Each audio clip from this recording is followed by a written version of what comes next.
Tuesday morning here on JOX 94.5. Conrad Van Order, Damian Mitchell here with you for the next hour, getting you set for McElroy and Kublick in the morning coming up at 7 o'clock.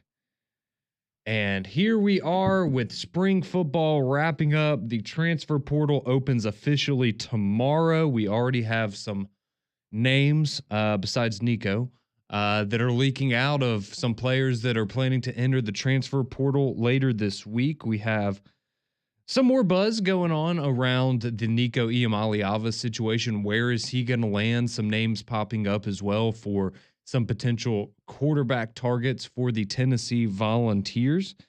So a lot to get to on that front. We have some maybe not the best news in the world if you're an Alabama basketball fan. Some news that you were probably deep down in your heart you knew was coming, but you were hoping it wasn't going to happen. And so we've got some movement there. We've got some players getting their jersey retired this upcoming week, and we've got so much going on in the world of sport here.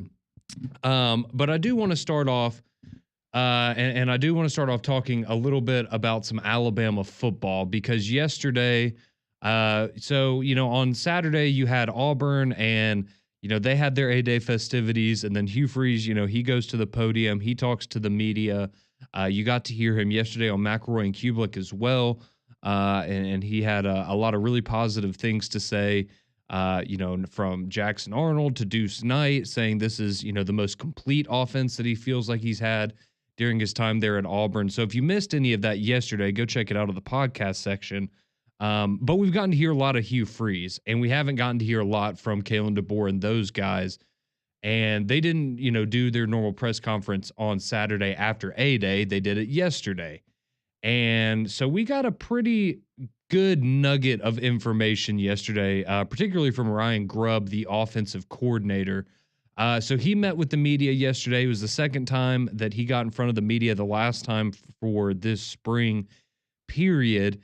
And he was asked about the quarterbacks. And so he jokingly said earlier on, hey, no questions about the quarterbacks. I'm not asking any questions about them, but he let everyone know he was just kidding, because he understands, right? This is what everybody wants to know. This is the question lingering over everything else going on with the team. Who's going to be the quarterback? And we want to know right now. And this doesn't mean we found out who's going to be the quarterback on week 1 this fall, but we do know that if Alabama had to suit up and play a game tomorrow, we know who the starting quarterback would be for the Crimson Tide, and this was what Ryan Grubb had to say to the media yesterday.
So there you have it, straight from the new offensive coordinator down there in Tuscaloosa, Alabama. If Alabama had to play tomorrow, if the Florida State matchup was tomorrow, Ty Simpson would be your starting quarterback for the Alabama Crimson Tide. And based on, again, some of the interactions we've had here recently on the show, I don't know how many people are going to be screaming for joy about that. I know some people in the Alabama fan base will be very excited about it.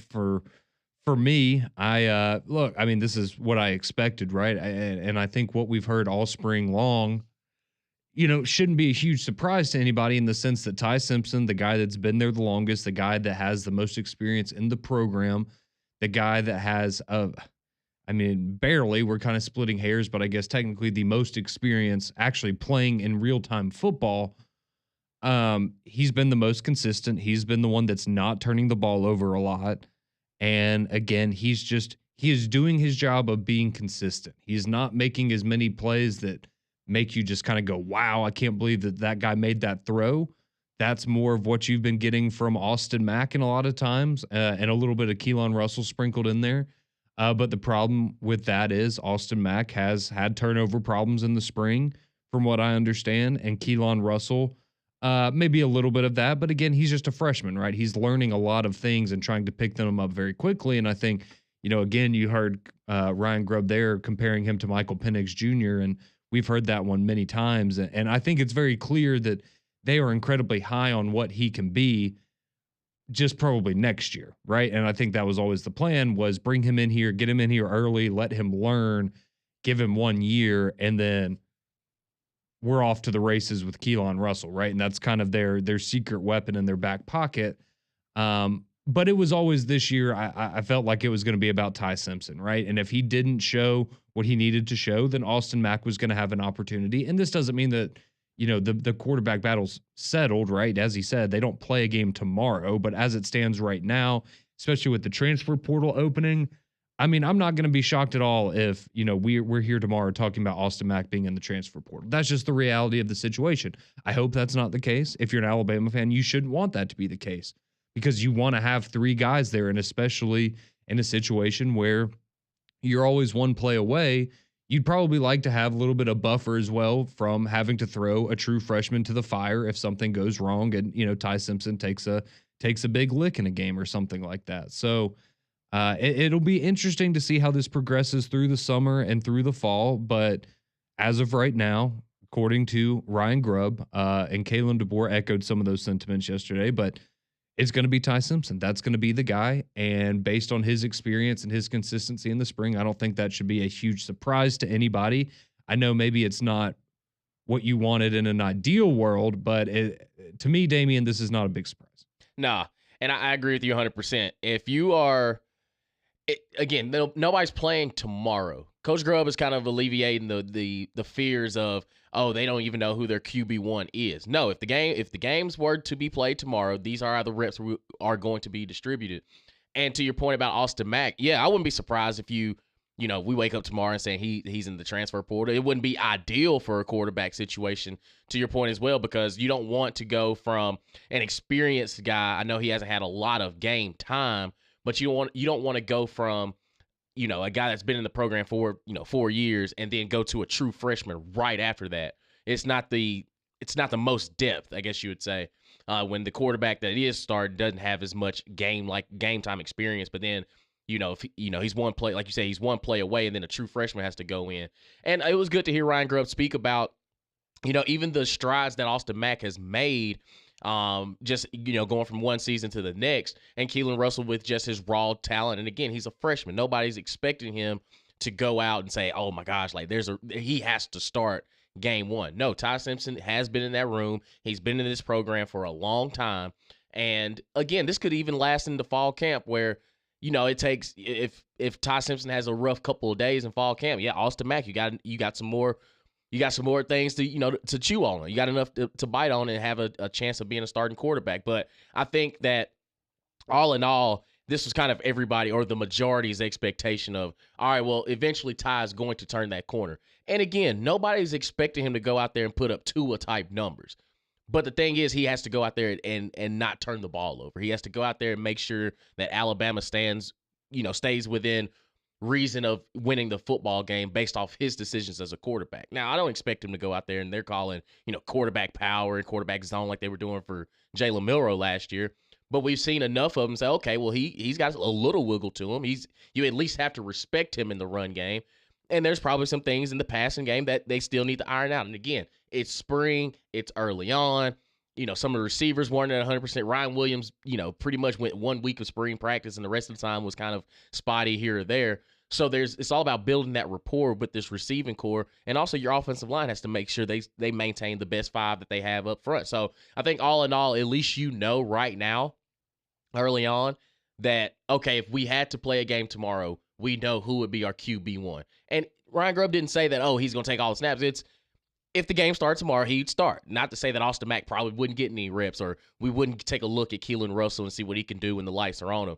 But to know that they have a definitive guy to start things off, yeah, you kind of figure it'd be Ty Simpson. Yeah, and I mean, you even heard Ryan Grubb in that clip kind of talking about, how the reps were split evenly. Essentially, what I took from that was, he made it seem like Ty and Austin Mack had a similar number of reps from the standpoint of we don't know who the starter is going into camp, so we're going to give you both plenty of opportunity to win that job. And Ty Simpson just seems to have made the most out of those reps. And not saying that Austin Mack didn't do good things, but maybe just a little bit better job by Ty Simpson overall from a consistency standpoint.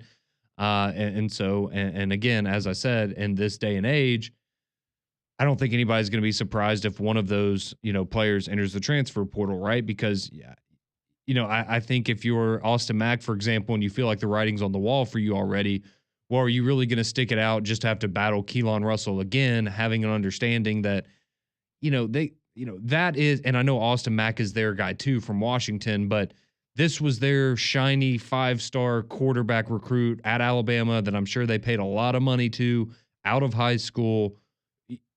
You probably know which direction they're going to want to go next year, right? And so if you're Austin Mack, do you go ahead and hit the portal and hope there's a spot for you? I'll be completely honest. I think, and because of the way that you can't transfer within the SEC in this portal, if that wasn't a thing, if you're Tennessee, in the situation you're in, you would probably be taking a good hard look at a guy like Austin Mack as hey, I mean, that's somebody that maybe we need to develop a little bit more, but based on what we see and just his physical stature, the tools that he has, like, you don't think that's a guy that Josh Heupel could have a lot of success with.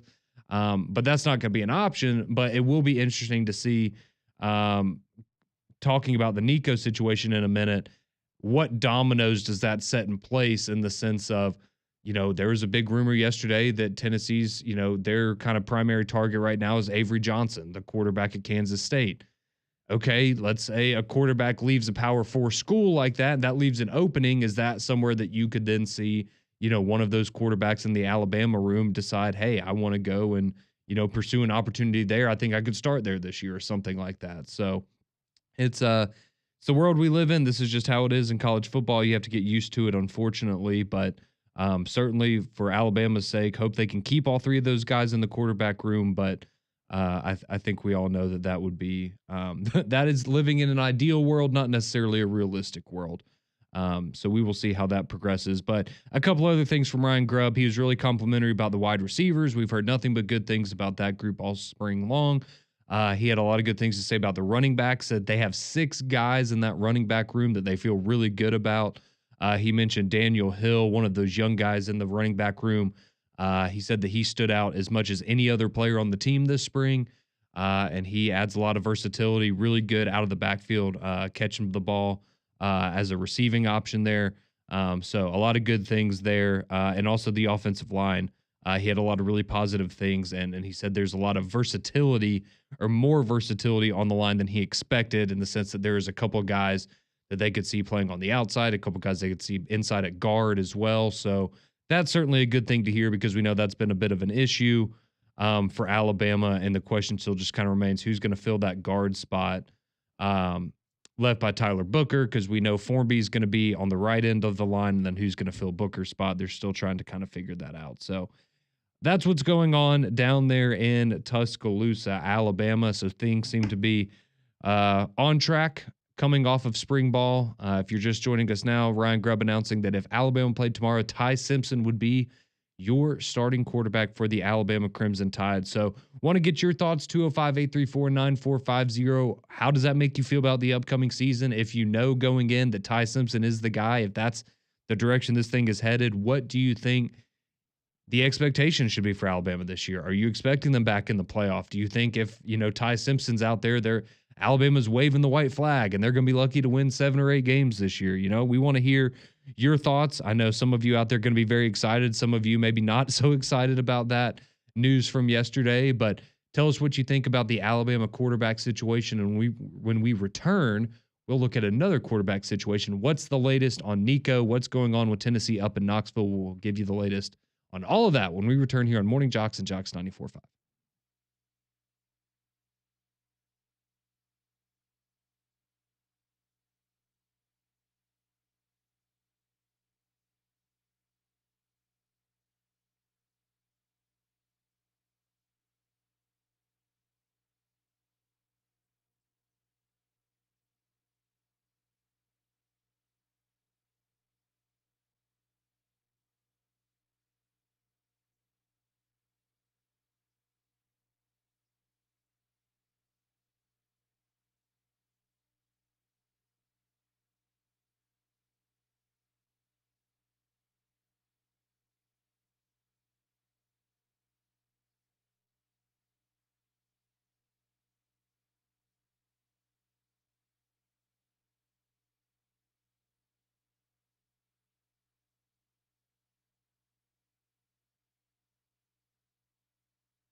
Man, some of you really don't want Ty Simpson to be the quarterback for Alabama next year.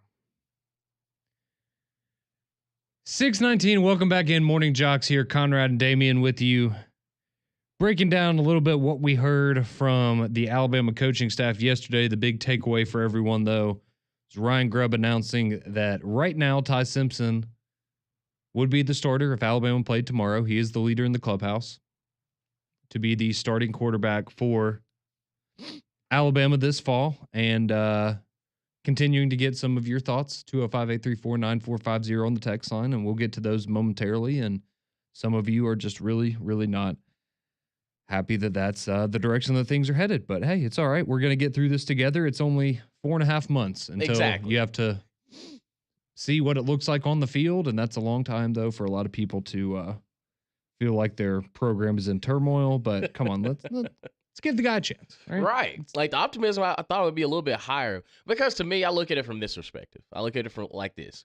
Okay, we've seen Ty Simpson, and for people that they just ain't rocking with him, if you've seen Ty Simpson and it's still not enough, how do you have the blind optimism in an Austin Mack or a Keelan Russell who you haven't seen?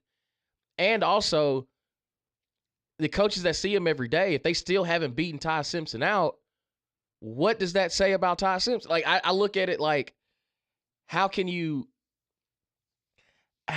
just have that much disdain on a guy that hasn't really played, and then the people that have even played less than him haven't beaten him out, but you want to see them? Like, I don't get it. And I think, you know, we were talking in the break when we were getting coffee, and you brought up a point that, you know, I think holds true for a lot of people. And it's, you know, a lot of people, their idea of Ty Simpson, right, is the USF game from 2 years ago, right? That's what they're holding on to. And maybe not even so much how awful of a performance that was just overall, but the fact that Tyler Buckner was the one that got the start in that game. And I think that's what sticks with people is, oh, so our starting quarterback's the guy that couldn't even beat out Tyler Buckner 2 years ago to be the second string guy. And I understand that argument. Okay, I will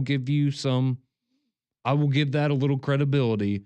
However, I also look at that as a situation where you had a new offensive coordinator that came over from Notre Dame and brought his quarterback with him, and you were in a situation where you needed to throw somebody out there to start a football game. I can see where you went, hey, let's give your guy a chance, right? He came here with you. I took a chance on you, Tommy Rees. You took a chance on this guy and convinced him to come over here. He's got starting experience. Like, let's not forget that, I mean, he was a starting quarterback at Notre Dame. Like, he had starting experience before he came to Alabama. So, again, I can understand why he got that start. And then we saw why he never touched the field again in an Alabama uniform, because he was hot garbage.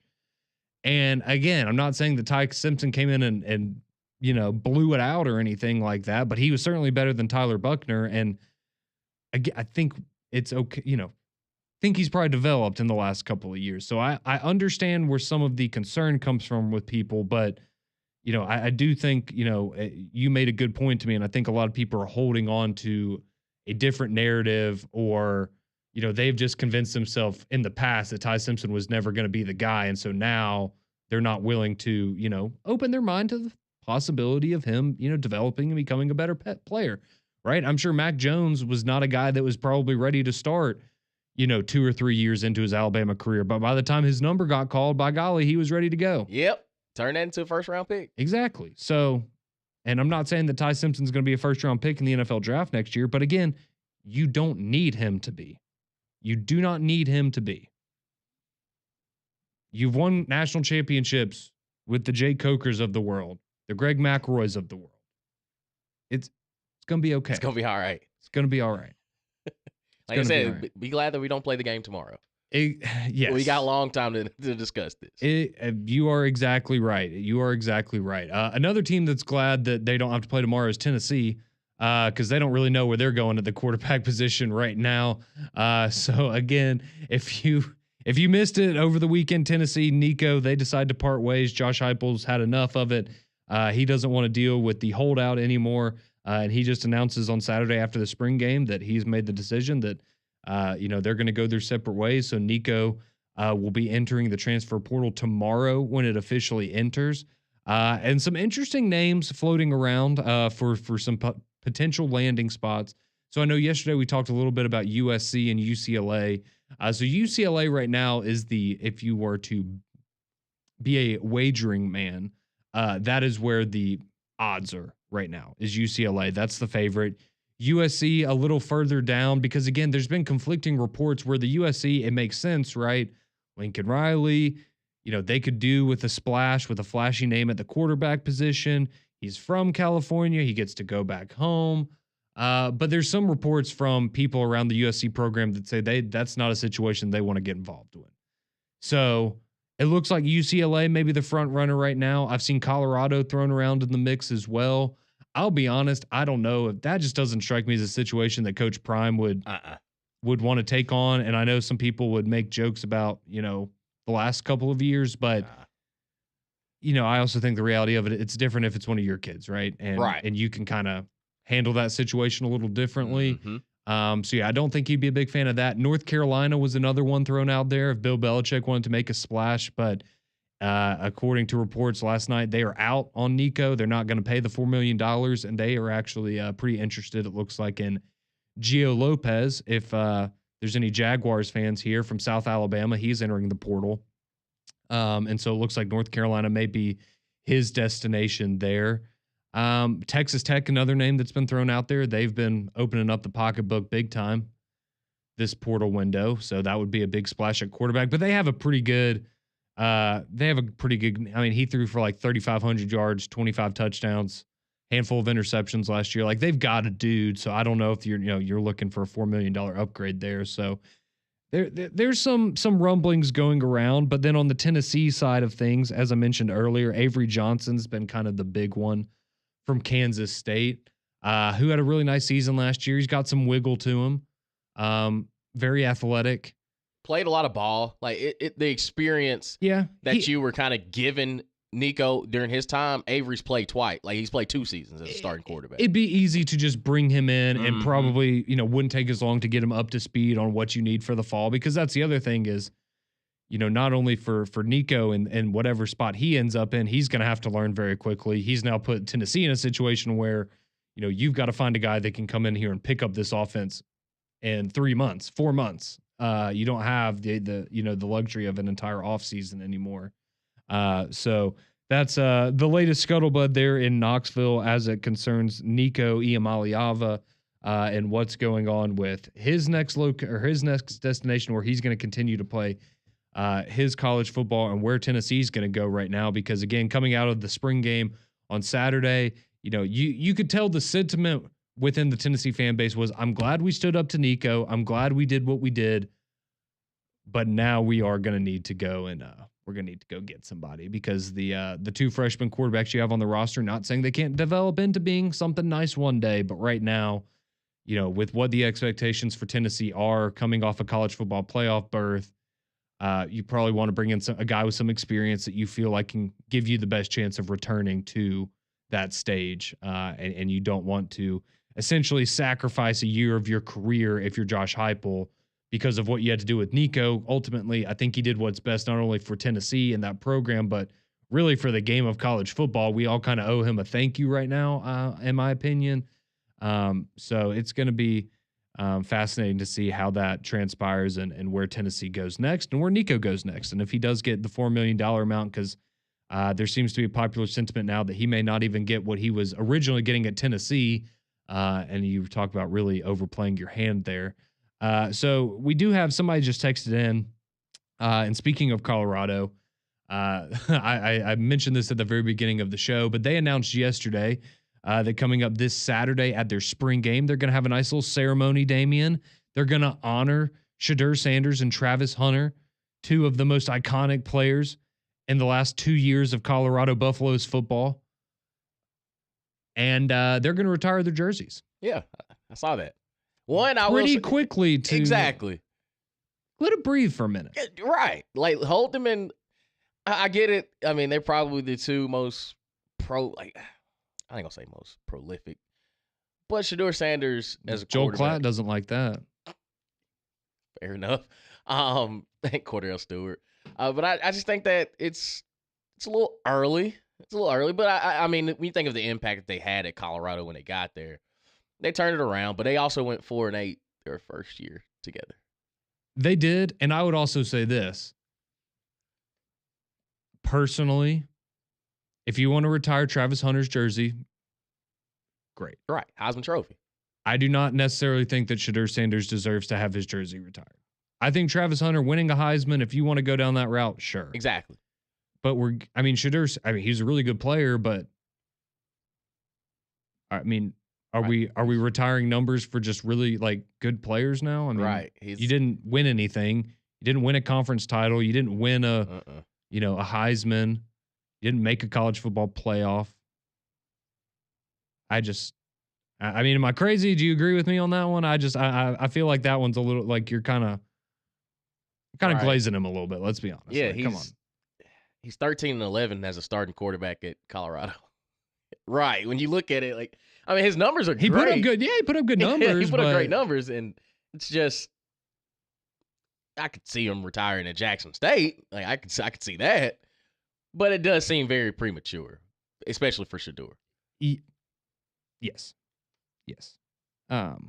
Yeah, like it's just Again, then you look at his rushing numbers, and a lot of it were sacks. He's in 2023 technically had 111 rushing attempts. He finished with negative 77 rushing yards, 4 touchdowns. well, and I mean, to be like you said, I mean, he was running for his life True. his entire college career. So I guess I mean, what was that? 64 touchdowns, 13 picks. That's good. But yeah, he finished with 29 rushing yards in his whole athletic career. Yeah, somebody texted and they say, well, but they went from winning 1 game to 10 games in 2 years. So we're retiring numbers now for if you win 10 games. Like, right. I'm not saying you think Auburn's gonna retire Jarrett Stidham's jersey? I'm not. Yeah, I mean, I'm not. I'm not saying that. They're not good players, and what they did this past year wasn't pretty impressive. But I mean, right. Come on, we're not retiring. You're not retiring a jersey for 10 wins. Right, so. I agree with you. Like, I can understand retiring Travis Hunter. Like, yes, 1,000%, absolutely, Heisman Trophy.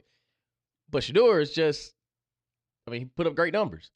Yeah, no, and I guarantee you, if Coach Prime's not the head coach, that's not happening. No. Like straight up, that is. No. Yeah, your dad's pulling strings for you. We know what it is. It's fine. I mean, do they just want to go ahead and retire Coach Prime's, whatever, build him a statue because he won 10 games? Right. He went 4-7. I mean, he brought in 2 players who were having their jerseys retired, Damian. That's remarkable.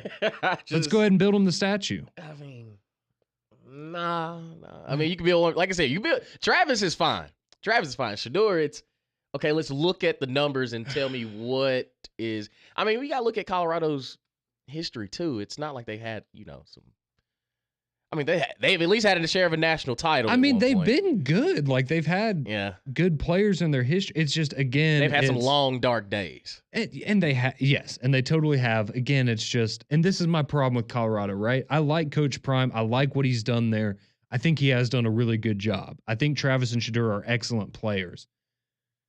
But it's stuff like this, man. It's just like you're so full of yourself and you really haven't accomplished a lot. Like, you're on the right track. You've done a good job. You are on the right path. But, like, come on, man. Like, this is a little out of touch in my opinion. It's just it is what it is. But hey, congratulations, I guess, to Shedeur and Travis Hunter on having their jerseys retired this upcoming weekend at the Colorado Spring Game. That's like, it's a great honor. It's a great honor. It is that. I just thought that we normally had higher standards for those things. Right. But have if that's what you want to do, then absolutely have at it. So a lot of you weighing in on this on the Jocks text line as well. A lot of you also weighing in with your thoughts on Ty Simpson and your expectations for Alabama this fall. So we're going to go take a quick break. When we come back, we see you on the phone line, see you on the text. We're going to get to you, all your reaction coming up next here on Jocks 94.5.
6:38 here on Morning JOX, JOX 94.5. Damian Mitchell alongside Conrad Van Order. Man, just talking about the performance in the spring for one Ty Simpson. I know he's a little young, but he may need a little help in the bedroom with some performance as well. Let me tell you about my friends at Blue Chew.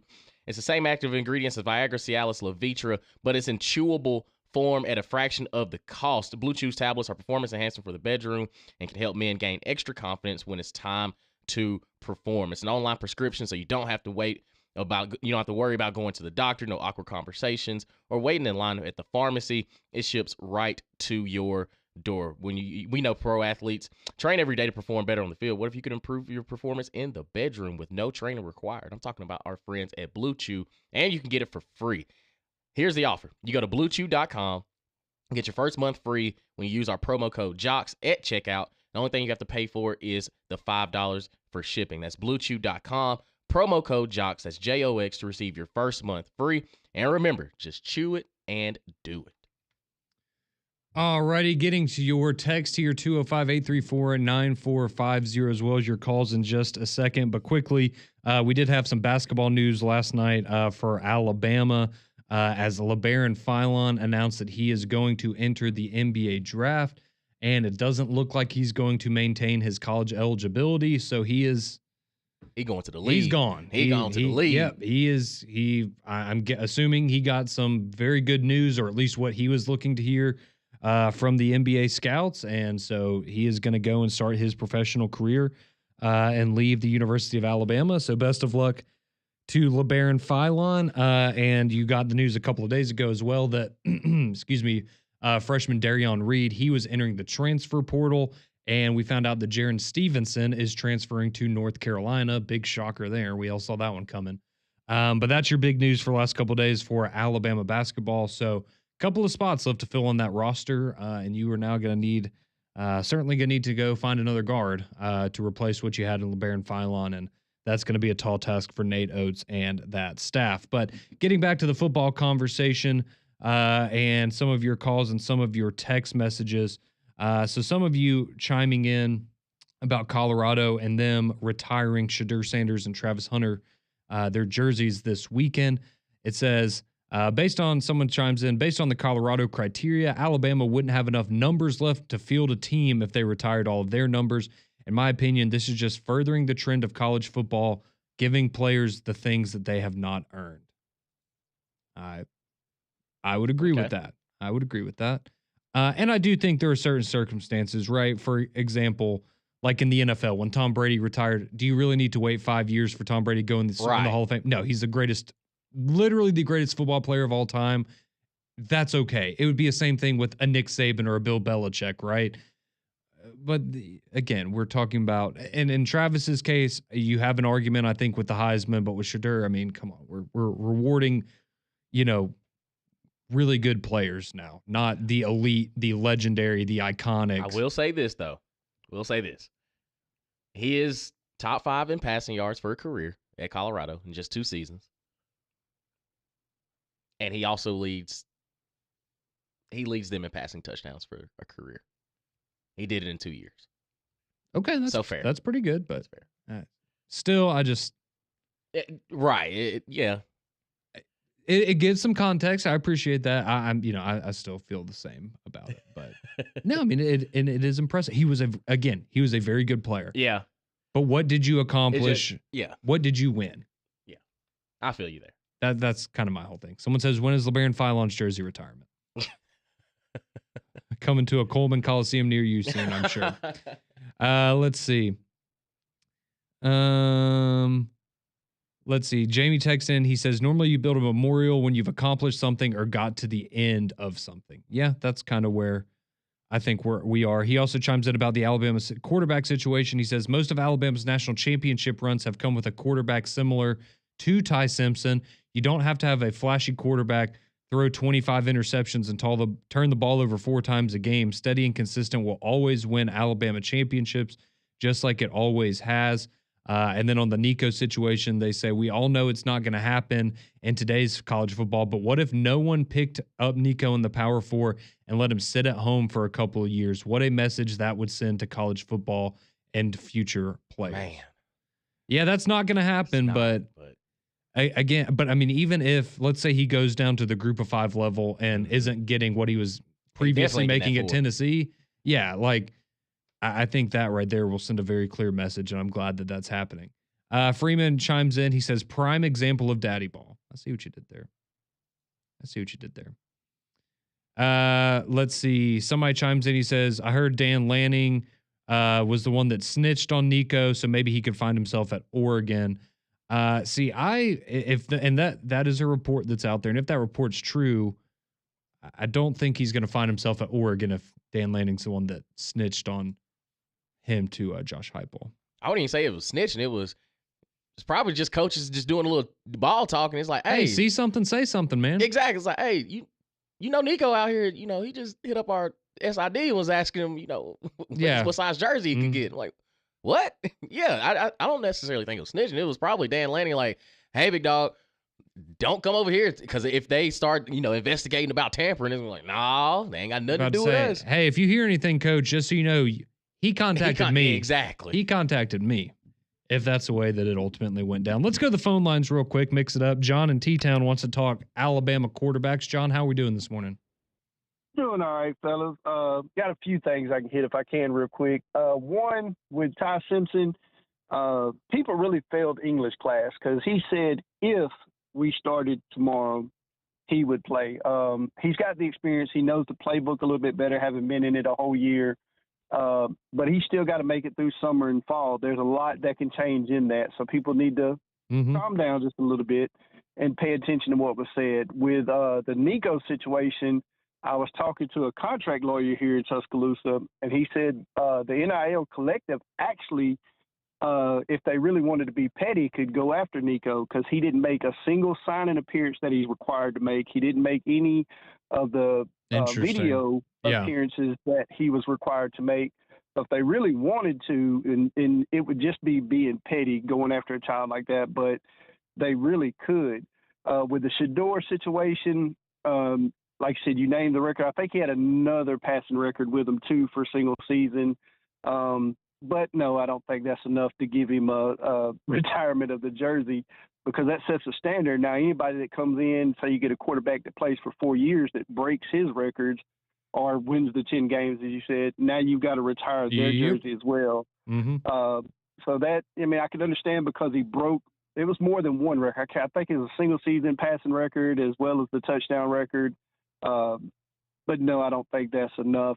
The other thing about the A-Day format, some of the business leaders here in Tuscaloosa say we lost anywhere from $50 to $100 million this past weekend. And you wonder if that's going to factor into whether or not they change it. I'd love to see it change. You had Prime put up the idea of maybe scrimmaging a smaller team. Yep. Like the best spring day game I had as an assistant coach for high school was we had scripted plays. Like we came in, it's a 100-play script. We're going to play our starters anywhere from 35, no more than 50 plays, and then get all our backups for the remaining plays. So they all get experience. And it's still more of a game-like situation. I think you get more people that. I'm going to hang up, listen to what y'all say. Have a good day, fellas. Appreciate you, John. No, that's a really good point, too, about the economic impact of the spring games, and especially in towns we know like Auburn and Tuscaloosa, where that's so pivotal. And, what the amount of money that those communities make on home game days in college football season essentially, keeps a lot of them afloat for the entire season. And so now missing out on those spring game opportunities where, we talked about it yesterday in Alabama last year, you had 70,000 people there for Kalen DeBoer's first year. And this year you had about 12,000. So that's a fraction of the money coming in that you would have had last year. So yeah, that's certainly something to consider moving forward, John. Appreciate the call there. A lot of good stuff. We're going to go to a quick break. When we come back, you keep filling up the text line, the phone line as well. So we're going to continue to hear from you, your thoughts on Ty Simpson, the Alabama quarterback situation, Colorado retiring some jerseys this year, Nico, all that good stuff.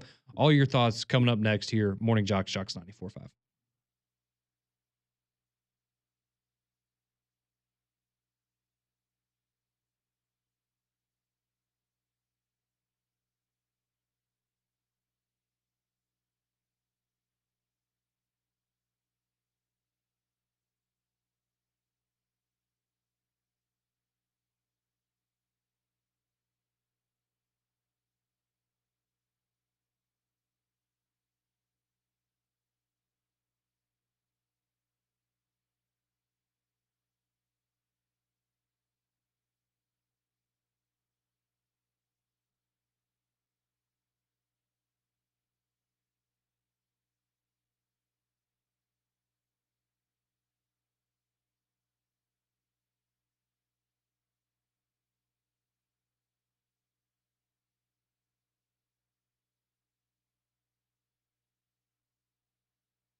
6:51 here on your Tuesday morning. Welcome back into Morning JOX. Conrad and Damian here with you, getting you ready for McElroy and Kubik in the morning coming up here in just a matter of minutes. But more of your reaction to everything we've been discussing here this morning. Quickly, I did want to throw out there a quick shout out last night. You did have the WNBA draft. Paige Becker, she goes number 1 overall to Dallas. But Alabama's Sarah Ashley Barker, she had 45 points in that outstanding performance, unfortunately in a loss to Maryland in the NCAA tournament. But she goes number 9 overall, a top 10 overall pick out of the University of Alabama to the LA Sparks. So shout out to Sarah Ashley Barker, a very big night for her last night. And then also a little bit of portal news for football as Auburn had safety CJ Johnson and cornerback JC Hart both announced their plans to enter the portal when it opens up tomorrow. So a couple of losses there for Auburn on the defensive side of the ball. All right, getting back to your text here on Ty Simpson, Colorado retiring numbers, Nico, all that good stuff. We have Lewis who texted in. He says, I'm excited as an Alabama fan, a player who wants to be a quarterback leader, not an all-star, I can do everything guy. No, we need him to facilitate the ball to playmakers and not turn the ball over, end every position in a kick one way or another, winning championship football. We have someone else who chimes in. Ty Simpson is Blake Barnett 2.0, and Alabama will not make the playoffs with him starting. Don't see Ty as an NFL QB. Now that's extreme. That's a little extreme. Blake Barnett? I don't think we understand how bad he was and that situation was. And yeah, we'll just leave it at that. We will just leave it at that. Let's see. Jonathan texted in. He says, I'd much rather Ty Simpson get the job and let Keelan learn for a year. Don't get why Alabama fans want to act like they know better than the coaches who are there watching the guys practice every day. Well, that's what we do. Michael chimes in. He says, I remember when no one wanted Mac Jones to be the starting quarterback either. How'd that one end up working out? Well, it worked out pretty well, I would say. Ended with a national championship. Let's see.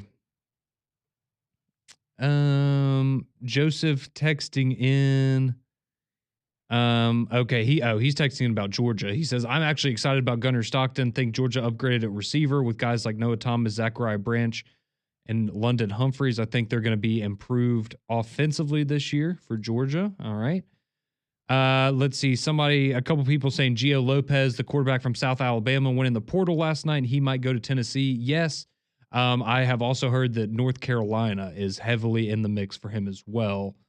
So we'll see how that one plays out for the South Alabama quarterback. Fanboy texting, he says, I think as Alabama fans, we miss the explosive plays that Tua, Mac, and Bryce used to give us, so Alabama fans are getting a little restless. Yeah, think about the receiving core they had, too. I agree with that. Think about the receiving core. Greg says, we're getting daddy ball in Colorado with the jersey retirements. Frankie says, when are they going to retire Deion's sunglasses? Another person says, can't wait for that Janai Broom jersey retirement this upcoming year. Yeah, I'll say it'll be quick, but I mean, that's going to happen. Maybe not next year, but that's going to happen. Yeah. Let's see. Someone says Nico's garbage. Put him in Division 3. God. Let's see. Yeah, more Gio Lopez. Shadur Sanders also has the single season record for most watches flashed at the camera. Oh, okay. Yeah. That is fair. All right, quickly here, let's go to Douglas. He's been waiting on hold to talk Alabama. All right, Douglas, you got about 30 seconds, man. What's on your mind? Hey, listen, thank you, guys. Good morning. Listen, just wanted to get your thoughts. Do you think it was kind of premature or maybe risky to say something about Ty Simpson starting tomorrow if they play tomorrow? Because, transfer reporting and all of that. Do you think it was kind of risky? Because Coach DeBoer didn't say that, but I know Ryan Grubb did. So what are your thoughts on that? Appreciate the call, Douglas. Quickly, yeah, I think you wanted to reward him for the job that he's done and saying that he's earned it, and you want to let him know and let the fan base know that he's earned it. So there you go.